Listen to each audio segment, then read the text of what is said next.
European MEPs have been pushing for a change in the system adopted by Brussels for the selection of the President of the European Commission. MEPs have called for a directly elected Commission President rather than someone selected by parties' bosses. Swedish MEP Cecilia Wikstrom claimed the change would ensure the European Union would stop being accused of democratic deficiency. Getty BBC Daily POLITICSSpitzenkandidat Swedish MEP reveals why the system should be changed. They were never elected by citizens of Europe. They were just appointed. Cecilia Wikstrom speaking to BBC Daily Politics. Ms. Wikstrom said they were never elected by citizens of Europe.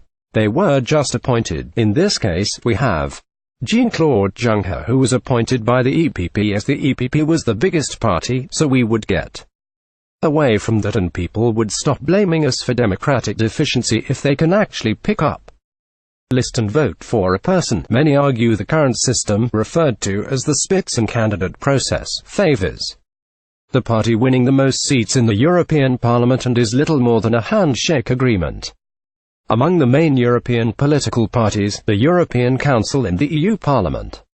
Czech Prime Minister Andrej Babiš said, "We cannot be in the position that we have nothing to say, that there are only two big nations and the Commission, which are really deciding about everything," but the European People's Party announced they will reject anyone who was not a Spitzenkandidat in the last European parliamentary election.